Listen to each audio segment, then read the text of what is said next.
lavage des mains chirurgicales, très important. Ça rassure aussi les chirurgiens de se laver les mains plusieurs fois. Parce que la chose qu'on ne peut pas gérer tout seul en chirurgie, c'est bien les infections et les bactéries. Donc,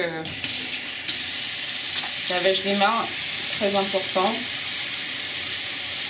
Tous les chirurgiens qui se respectent.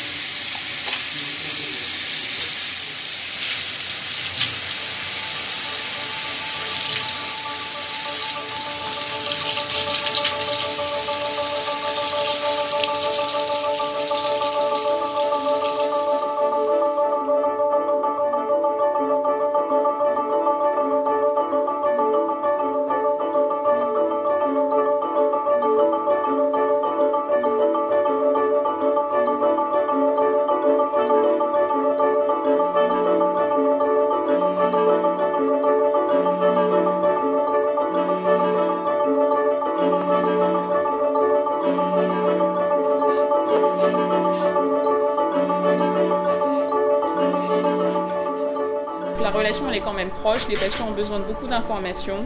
Si jamais une complication arrive, ils comprennent, ils sont très compliants en fait. Ils écoutent beaucoup ce que disent les médecins et donc la relation elle est proche. Après, ils ont besoin de beaucoup d'informations. Beaucoup d'informations. Parce qu'ils ont beaucoup de questions, ils aiment bien être rassurés, ils aiment bien savoir comment ça va se passer avant, pendant et après l'opération. Et ils ont le droit d'appeler le chirurgien parce que ça gratte, ça pique ou ça coupe. Alors les facilités, je vais dire que, comme je l'ai dit, ils ont été très tolérants par rapport au fait que mon danois était moyen quand je suis arrivée. Et au bout de 6 mois, donc j'ai parlé danois avec les patients, mais pas avant. Les 6 premiers mois, je les ai fait en anglais. Et les difficultés, je vais dire, par rapport à mon décalage. Parce que en France, on a tendance à tout faire d'un coup. Et ici, la culture est plus profiter de la vie. Donc les gens, après le lycée, vont prendre 2-3 ans sabbatique, voyager, faire des petits boulots jusqu'à ce qu'ils trouvent leur voie. Et généralement, donc, les gens finissent leur spécialité, que ce soit en médecine ou ailleurs, vers l'âge de 35-38 ans. Donc un médecin spécialiste arrive au stade de chef de clinique, comme je suis, quand il a 38 voire 40 ans. Et moi, quand je suis arrivée, j'avais 29 ans et j'étais complètement formée en chirurgien ophtalmo. Et il y avait 10 ans de décalage avec mes collègues. La culture danoise, très différente avec la France, à savoir qu'ils priorisent plus le patient que l'éducation des médecins. En France, il y aurait eu 2 médecins et une infirmière. Et ici, il y a 2 infirmières et un médecin. En France, c'est l'éducation des médecins qui prime. Donc il y a toujours un jeune médecin, ça va avoir un interne, et un médecin avec plus d'expérience, un chef de clinique ou un praticien hospitalier, qui éduque le jeune médecin, qui éduque l'interne, qui lui apprend la chirurgie, qui lui donne envie.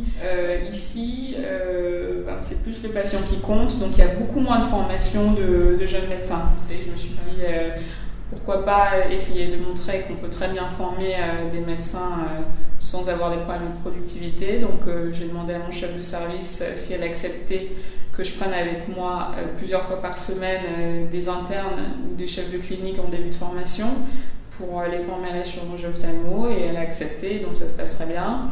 Évidemment, au début, il y a toujours une petite période de test, d'incrédulité, parce que c'est pas la norme ici, mais non, ça s'est finalement très bien passé. J'ai amené ça dans le service, je suis plutôt contente.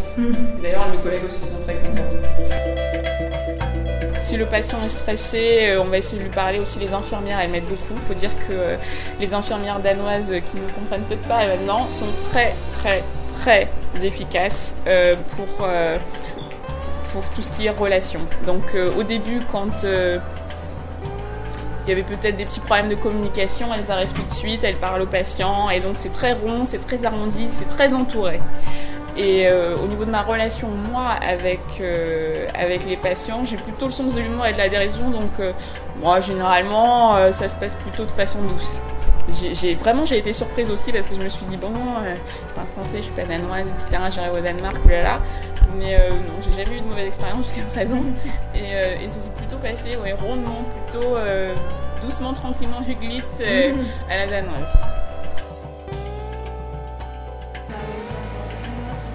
det ved at trække det håndede i maven.